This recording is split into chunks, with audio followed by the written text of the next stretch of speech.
So you talked about an IoT device. So let's talk about, you guys came out with what I think you might refer to as an IoT security controls framework, and an incredibly well thought out, well implemented version of one, I might add. So question for you is, who did you intend this for, right? Did you intend it for end user organizations to understand IoT devices and what risk they might provide? An IoT platform provider, like a ThingWorks or PTC or Azure, or an IoT device manufacturer that is either leveraging one of those platforms or is actually rolling their own? Like, who's this intended for? So the framework is initially designed for kind of system developers, folks who are implementing an IoT system in an enterprise, as well as designing an IoT architecture. So not necessarily from the manufacturer perspective, unless you are, let's say, creating a custom feature using, that API that's exposed to you, and now you have to undergo certain security processes to ensure you're not introducing new vulnerabilities, as an example,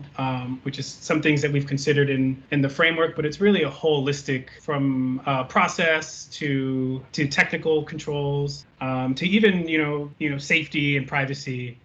So it's really holistic from that perspective, not necessarily completely, everything is a control that is testable, or at least from a technical perspective, but the process part is what helps there fill those gaps. Yeah, I think we really took a page out of the cloud controls matrix too. So you can recall, talking about the cloud controls matrix earlier as a security control framework with high level objectives for security in cloud and throughout that cloud supply chain.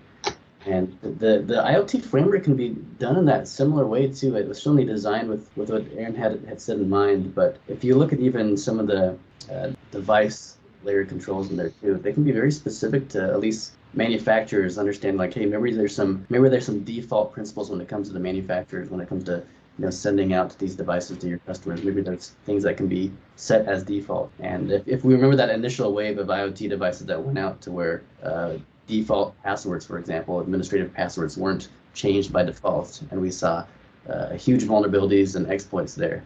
So it's things like this that I think that we can still give manufacturers guidance on too, as well as the implementers, the administrators, and the architects. Gotcha. And the issue you talked about, right? That was the root cause, right, of the Mirai botnet, right? Wasn't the Mirai botnet caused by a whole bunch of IoT? I think it was cameras, video cameras, right? That that had a bad default password, and they were able to use that and steal all the bandwidth, create gigabit DOS. Yeah.